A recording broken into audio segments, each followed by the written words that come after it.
Hey guys, before we get started into this tutorial video, I thought I would just say a big thanks for your support. If you didn't already know, Hillsong also gets a percentage of all these products that I sell on Multitracks, so you're helping to support not only me, but my local church. And it allows me to obviously keep on making my products and patches from Hillsong albums available to the public. So big thanks for that. I'll just quickly mention my website as well, Peter James Productions. If you want to, scroll down to the bottom and sign up to my emailing list. That way you'll be emailed about updates to this product and other ones that you've purchased from Multitracks. So that might be a good idea.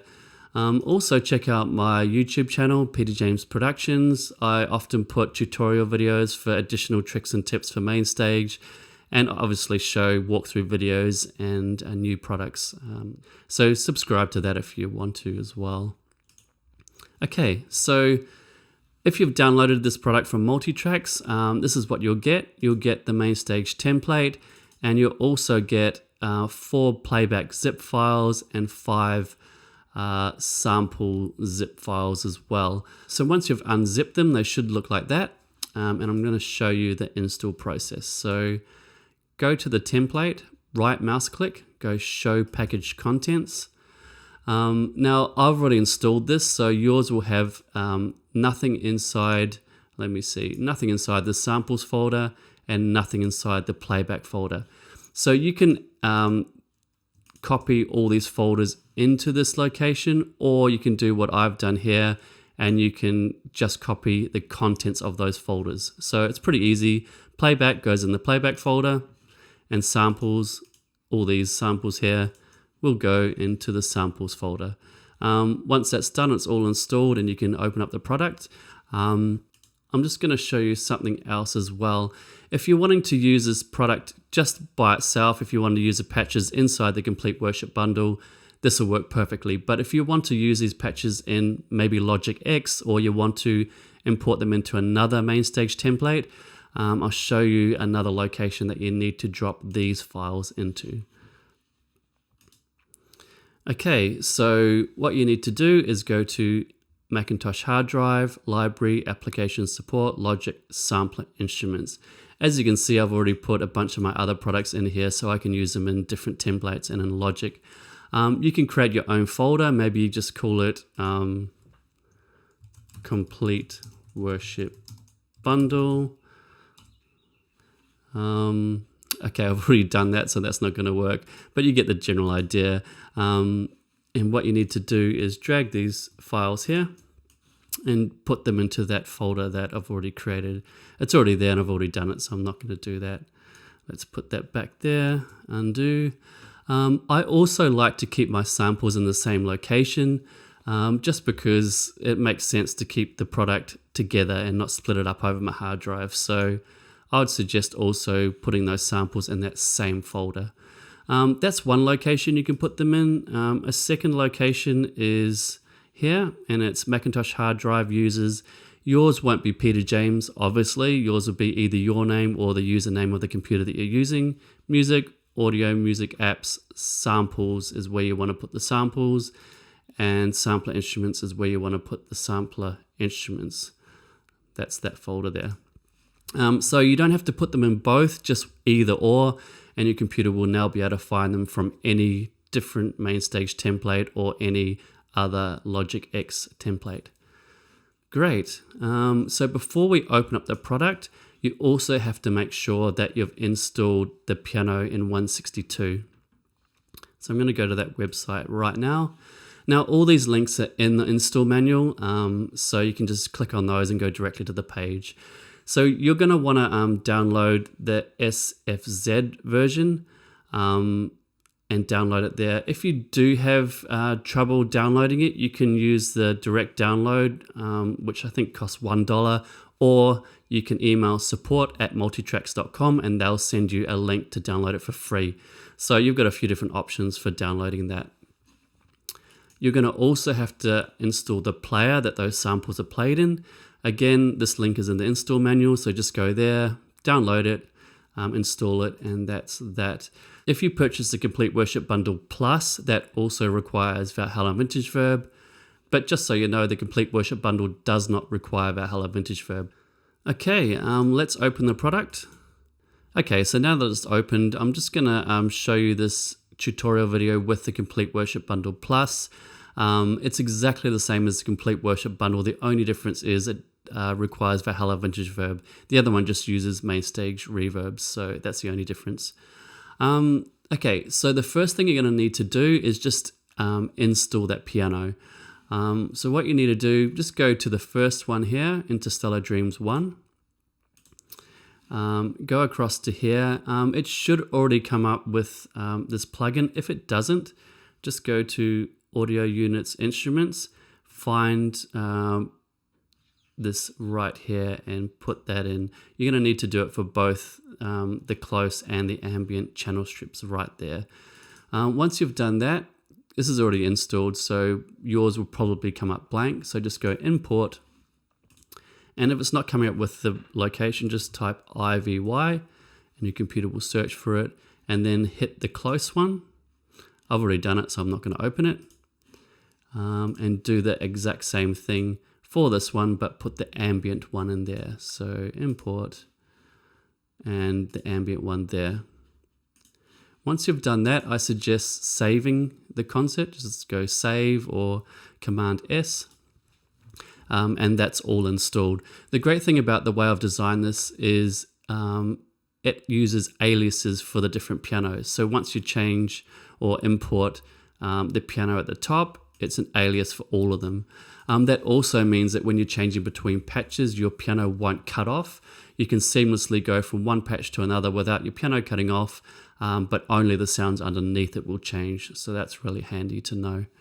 Okay, so the next thing we're going to do is we're going to set up our buffer setting.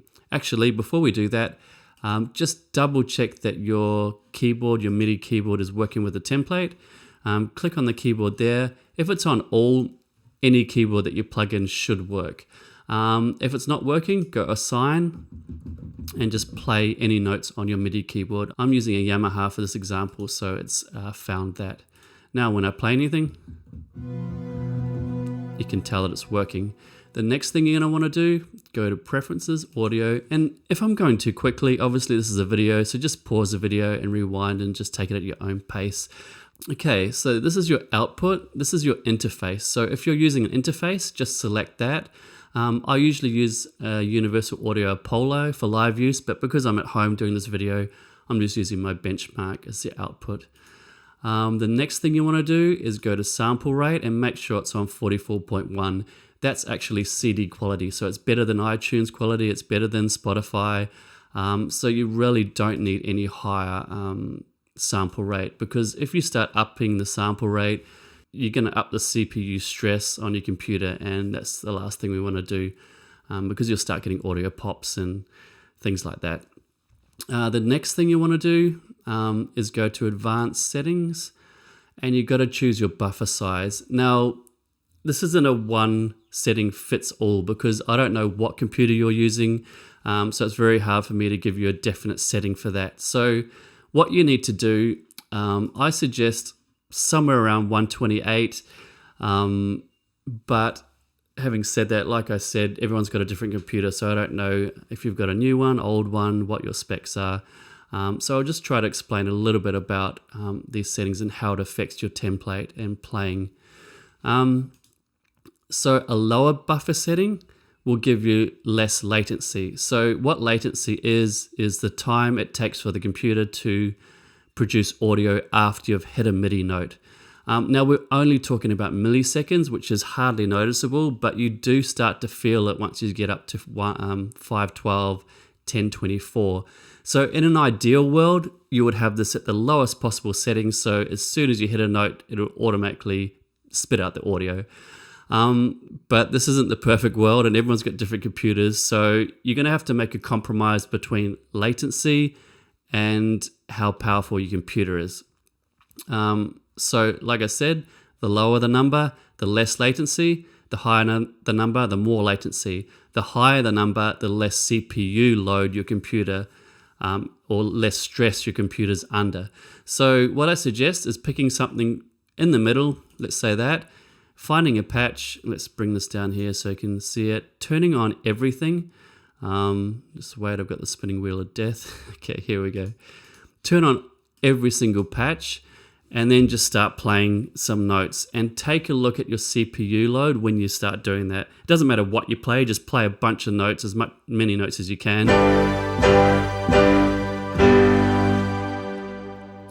And see where your CPU load gets to. If it's below 50, you can probably decrease it. So it's less latency, but more CPU load. Once you start hitting the red, or if you start noticing any audio pops and clicks, that's a really good sign that you need to increase that. So that's just a few little tricks and tips for setting up your buffer setting, like I just did then. I'm going to leave it on 128. Live, I can usually go to 64, but I'm recording this video and the screen capture and everything on top of all that, so I don't want to push my computer too far. While I'm in preferences, I highly suggest you go to general as well and go to auto saving and put never. The thing is, you don't want the computer to start saving your template in the middle of a live set. I've had this happen before and my computer glitches. It kind of almost pauses for half a second and then works again. So the safest thing to do is have it on never and just manually save it whenever you want to save it. So that's another little trick there. As you noticed there, that was a little bit too hot because I was playing extremely loud. If you ever notice any of these going into the red, it'll actually save it and show you that it's gone into the red. That's another way that you'll get audio clips and pops as if your gain level's too high. So I could go into here and I could just reduce that a little bit there and then save it, and then you won't get that annoying audio pop when it gets too hot. Everything else should be perfectly set, but that especially applies if you're starting to add new patches to this MainStage template, etc. Okay, so that's setup all done. Actually, one other thing before I go on to showing you the sounds. All these knobs and sliders are pre-mapped to a Korg Nano Controller 2 out of the box. Now, if you've edited your Korg Nano Controller and changed some of the CC values, you're going to have to remap it. Or if you're using a different controller, you're going to have to map it. And it's pretty easy to do.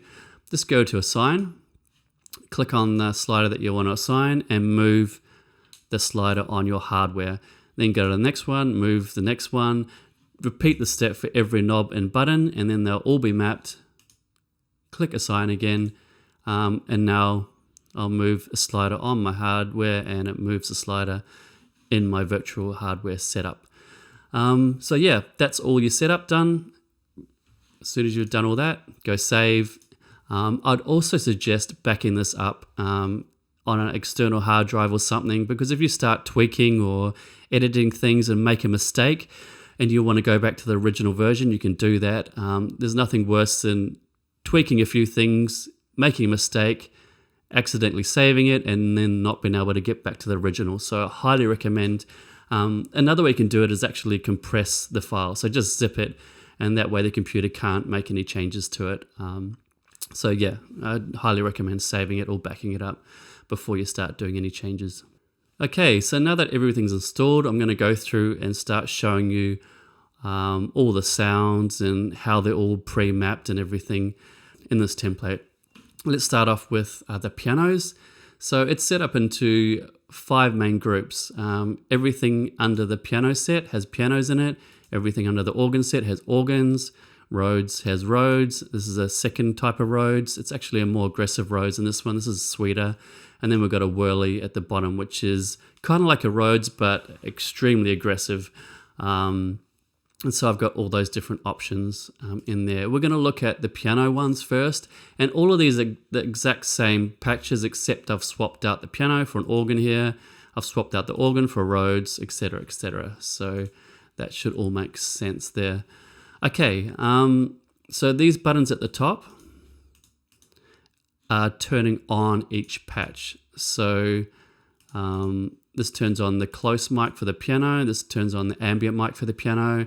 This turns on the warm pad or pads if there's multiple warm pads together.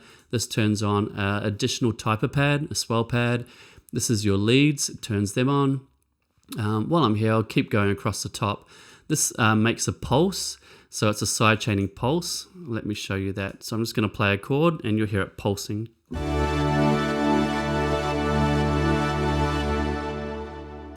Without the pulse, actually I can use my buttons on my MIDI controller to do that.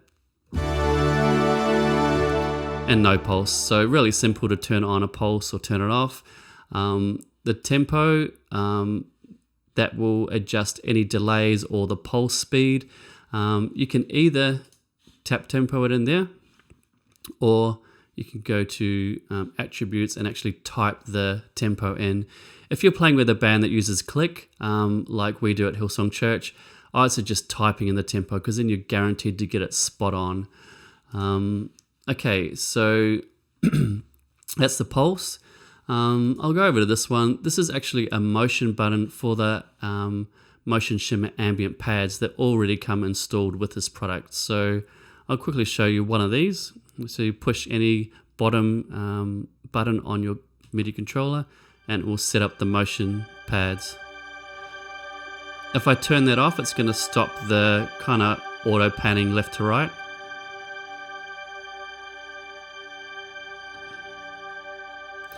And then this button here will fade the motion pads. So it's very subtle, it's hardly noticeable. I like it on, so I wouldn't even worry about it and just leave it on constantly. Let me start off another pad and I'll show you what these top ones do as well while I'm on there. This one here is a low pass filter, so it makes it darker and brighter. And this drone mix is mixing between the two different ambient pads. There's one that's a high one and one that's a low one. And straight up and down is a mix of both of those. So that's the Motion Shimmer ambient pads. You've also got volume 2, which is pretty straightforward. You can adjust the volume of those shimmer pads in real time as well. Okay, so I've gone across all these buttons here. Let's do these buttons underneath. So this is a piano. Let's just solo the piano to make it easier. I don't need to use these. I can use my MIDI controller. So let's turn on that. So now all you're going to hear is a piano because this bypasses all the other plugins. If you're noticing CPU issues and you still want to have a low latency, you can bypass some of these other plugins and it'll take the stress off.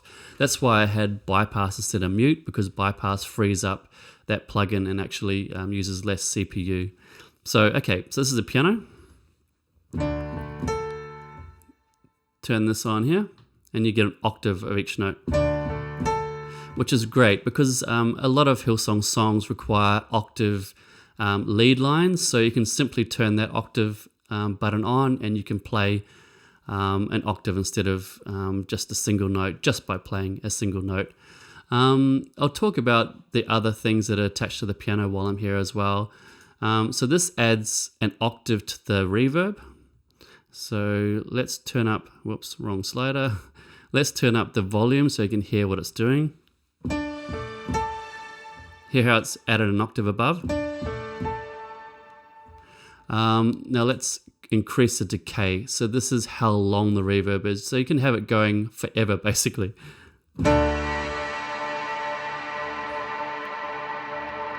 Until you bring it down. So you've got full control over your reverb. You've got control to turn the octave on or to turn it off.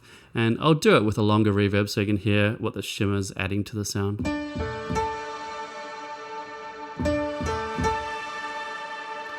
So the shimmer's really nice. It gives it a kind of another octave of reverb above the normal.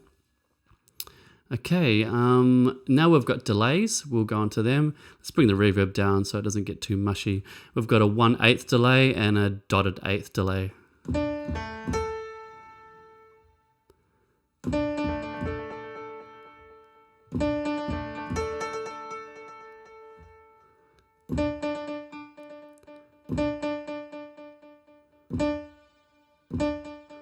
So we've got full control over the volume of each of those delays. That's pretty straightforward. Now with these pads, the same thing applies. We've got octaves for the warm pad. Let's turn that on. I'll play the same chord and it'll double it an octave up. Same thing with this. I've actually left this on by default because I love the octave sound of this pad. Okay, let's go to the next one. This is all your lead sounds. We'll go through this slider here as a volume for that.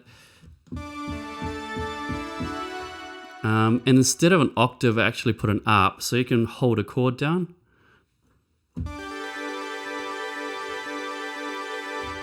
And it will turn it into an ARP sound, not just a lead sound, just by hitting that button. Obviously that's the volume for the leads. And then above this, we've got a low pass filter for the leads. So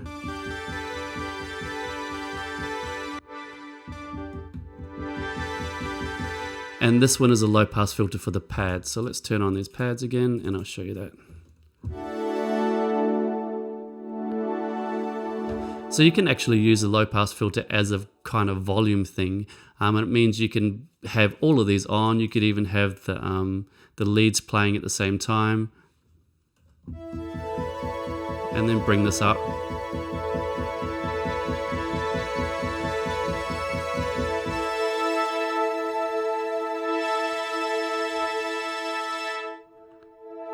So you've got full dynamic control with the low pass filters as well as the volumes for all of those.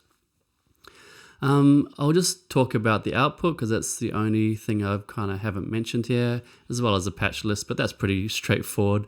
If you look at your Korg Nano controller, if you do have one, under the track button, there's a left and right button.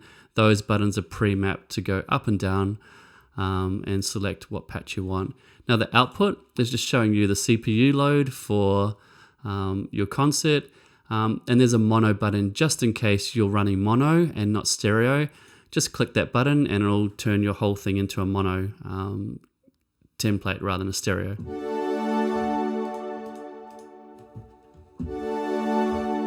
Obviously you'd only use that mono button if you're running mono. It's going to sound a lot better in stereo otherwise. Okay, great. The only thing I missed was the piano compression. So let's go back to the piano. Let's mute all these, or I could just bring the volumes down. It doesn't really matter how you want to do it. So we've got soft compression. And then we've got hard. And then you've got extra hard by pushing both of those on at the same time. Whoops.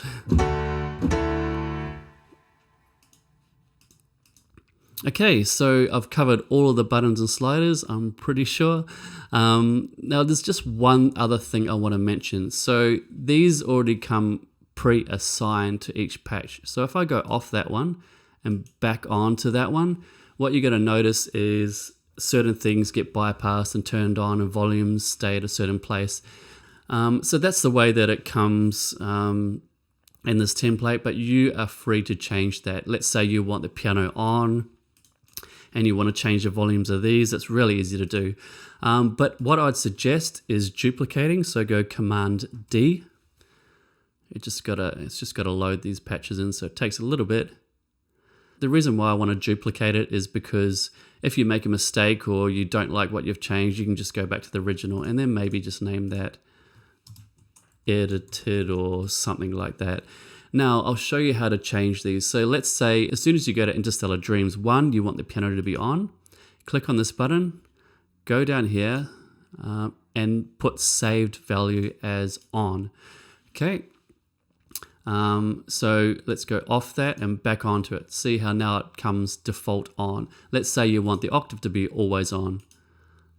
Go down to here, go to bypass, turn it off bypass. Now this is actually connected to two of them. It's connected to the other piano as well. So go to the second one and also hit that. Now it will default to being on. You can do this with sliders, knobs, everything. Let's say you like a little bit more reverb. Move that up to, let's say, roughly 10. Go down here, either type it in, -10, or move the slider up till it gets to where you want. Now you have to do it for 2 of them. If there's 2 of them there, it means you need to do it for both, because it's the reverb for both of the pianos, the close and the ambient perspectives. Okay, and so go back to the other one. Now your reverb's up, your close is on, your octave's on. And like I said, you can do that for all these buttons, and you can really customize exactly how it starts off before you start playing a sound, which is really handy to know. Okay, let's move down. I'm not going to cover the same things if the sounds are relatively the same. So this is just a different version of Interstellar Dreams. The leads actually have arps. One goes up and one goes down, so that's really cool to know. So let's play a chord and show you what's happening with that. So that's a different version. Let's go to the Obi Dreams. This one's similar as well, except I've got a bright Oberheim pad in there. It's kind of my default pad that I use for worship, so I wanted to put that one in the Interstellar Dreams kind of multi and renamed it Obi Dreams. Let's move on to Worship Multi 1. So a lot of our Hillsong worship albums have strings, so I've added a string section here and taken out the lead section for this multi. So I'm just going to solo just the strings and show you how that works. Okay, I'll just play something quickly and show you what it sounds like first.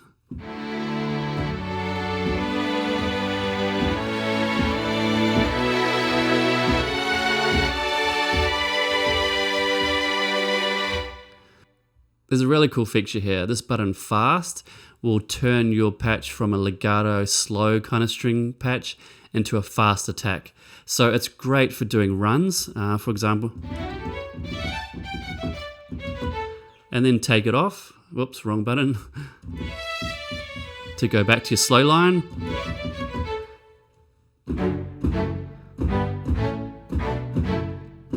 So really cool feature. I kind of wish I had that with my string patches back in the day, because it allows you to go from really aggressive, fast, either runs or spiccato type lines, straight back to your really slow legato stuff, just by hitting that one button. Another cool feature is the ARP. It actually selects just a spiccato patch, so it takes away the slow legato and gives you an ARP for it. Sorry, if you hit the fast and the ARP, that's the best way of using it.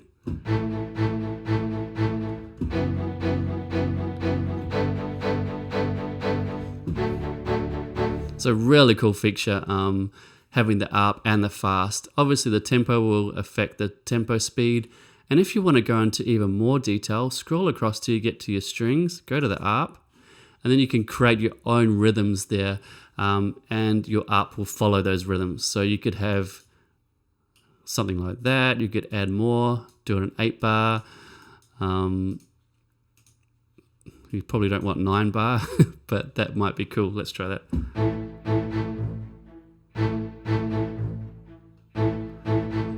Now this will play the whole chord. If you don't have that selected, it'll play the first note that you played. So let's try that. That's probably better.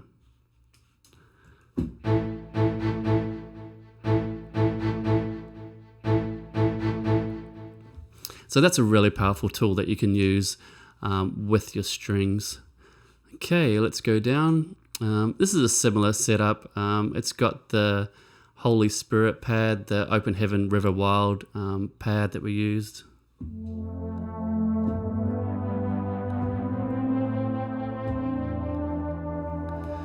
And that's pre-mapped to the tempo of the song 138. So that's how I've set that one up. United Multi. This is becoming a little bit more aggressive, less ambient. It's got really nice Juno lead lines in there. So that one's perfect for doing kind of United stuff, but obviously not limited to just United stuff. I just named it based off what I would use it for at Hillsong Church. Then we're going on to even more aggressive stuff. So yeah, all the stuff at the top is ambient, and it gets brighter and more aggressive as you go down. So that's why the Young and Free stuff's at the bottom, and the kind of interstellar, dreamy, reverby stuff is at the top.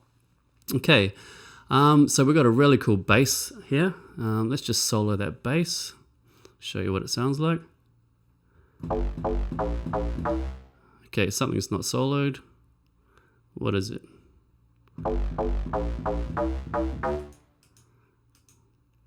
Okay, this should have worked like this. I'm going to fix it so it works, but that should have been soloed as well.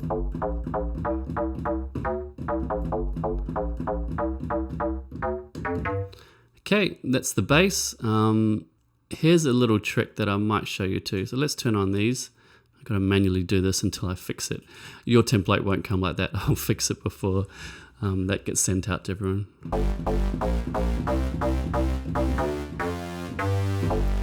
So here's a little trick. Let's say you don't want any other patches to play at the very bottom where the bass is.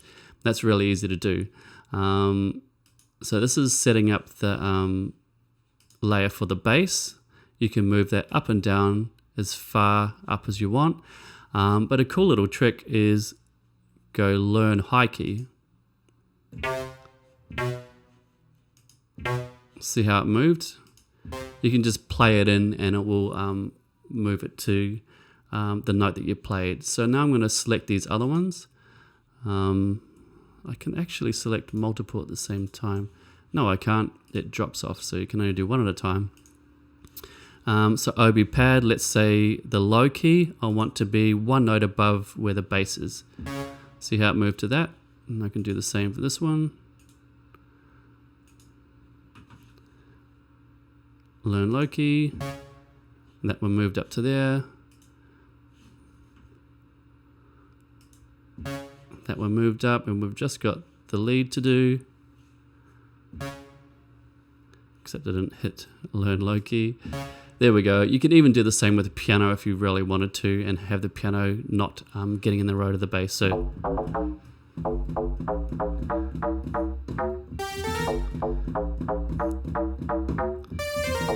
So now they're completely separate. Again, if you're starting to edit stuff, I suggest going Command D, duplicating, and having a secondary patch just so you can go back to the original if you want to. Okay, let's go to the Young and Free Multi 2. Similar setup, just with a more aggressive trancey sound. And these sounds work great with the pulse. So let's turn this on and show you what it sounds like.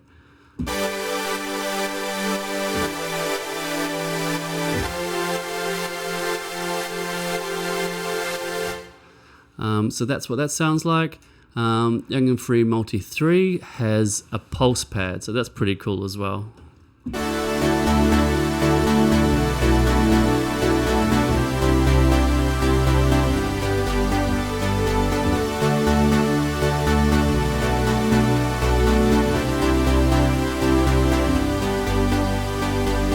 Again, if you don't like that ARP setup, you can change it all in here and change the rhythm there.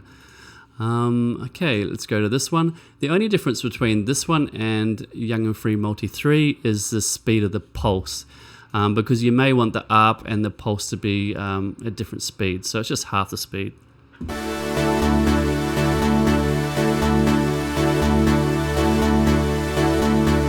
So that's the only difference there. Just a quick tip, if this comes up with 53, that's just the CC number. You don't have to worry about that. That just means it's not assigned to this specific patch. It is when you go to these and it's got the fast thing for the strings, but not for anything else. So I thought I'd quickly mention that. Okay, so the organ, like I said before, this is the exact same patch except an organ's replacing the piano. So I'm going to go over that. Obviously there's no piano, so there's not going to be any compression, so that's kind of blocked out here. Okay, so I'm going to just solo the organ, turn off these ones, and show you what the organ settings are. That's on slow. Hit this button and it'll go to fast rotor. Tone. That adds in another drawbar. So these are kind of the two drawbar settings that I use mostly for Hillsong Church. So that one. Cool. There's percussion. I don't usually use percussion much in church, but it's there if you want the option of it. Just adds a tack to the front end of the sound. We've got distortion. So you can get it really gritty and overdriven. We've got chorus. Again, I don't use that with worship songs, but it's there if you want to turn it on. And then we've got the reverb level.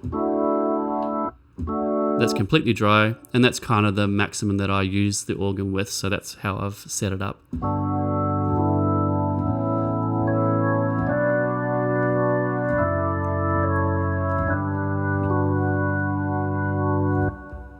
Now, if you want more reverb, this is really easy to do. Go to here and just increase the maximum range. So move it up to 50, let's say, and you can have the save value as what I had it or even more. And now if I move the slider again, it'll give you more reverb. So that's really easy to do, and that's the organ section for you. Let's go on to the Rhodes. Now this one's a sweeter Rhodes, this one's a more aggressive Rhodes, so I wanted to give you both options. Again, I've set it without it on, so let's bypass these and turn the Rhodes on. Great. You've got tremolo control. So I like it around 30%, that's why I've saved it like that. This gives you the option of making an octave higher as well. So adding an octave above it. We've got chorus set on by default because that's how I like to use it. And this is cool, I added a reverb that makes it wide. So without it, sounds like this. With it. It's only subtle, but it just makes it wider. And you can edit that and make it even wider by turning up this. See, it's extremely wide now, which is kind of cool. It makes it sweeter sounding and obviously wider sounding. So that's the Rhodes section. You've got the reverb option as well. And drive as well. So all of that's customizable in real time.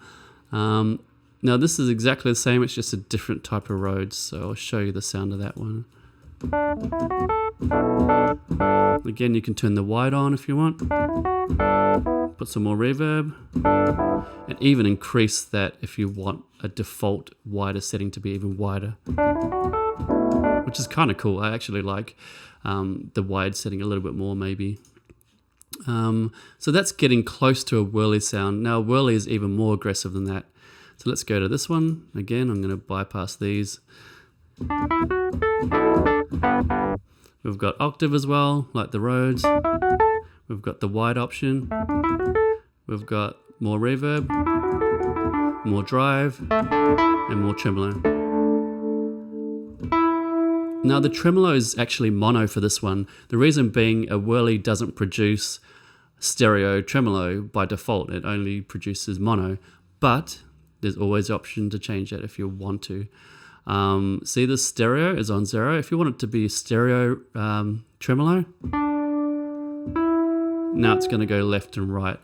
And you especially notice that more if I start turning up this. See, now you can hear it. So you can customize all of that to your personal preferences. Yeah, and that's basically a quick walkthrough of all the patches. Obviously, I didn't go into detail on all the 13, 14, and 15 of the organ because they're all the same as the 2, 3, and 4 of the piano, just with the organ. There's one other thing that I'll mention. If you're using a controller that, let me go to this. So what happens is you run into problems when your screen volume is different to where the position of your hardware volume is. Like for example, if I go to this one and I move my hardware slider, it suddenly jumps up to there, which is not always ideal. But you can change that by going to Preferences, MIDI I think it is. Let me see. I haven't done this in a while, so parameter value, respond to hardware move. Here we go. Instead of jump, pick up, which means no values will change until your hardware slider reaches the same value as the software value. So let's do a little test and see what happens. So now it's on pickup. That means this slider's actually at the very top. Okay, this slider here is actually right up at the top. So I'm moving it, but it's not doing anything. But once I hit the bottom, it's gonna pick it up. That's what that name means, pick up, and move it. So it depends on your style. If you want it to move straight away, have it jump to the volume, jump to the parameter that it is, whether it's volume or whatever parameter it is, or pick up, which it won't move it until it gets to the same place. So I just thought I'd mention that because that can be a little bit frustrating sometimes when your slider's at a different place to the virtual slider here, and it just suddenly jumps up and is a little bit unexpected. But yeah, anyway, that's the kind of tutorial walkthrough video. Another thing I'll mention is if you do have questions about this template that I didn't cover, or you just got other questions about other products that are up on Multitracks, do email us at support@multitracks.com, and we'll be happy to help either with support if you're having trouble with setting up the template or anything related to a product, or if you're just wanting more information on products. So do that. So yeah, that's it from me. Thanks again for watching, and thanks again for your support.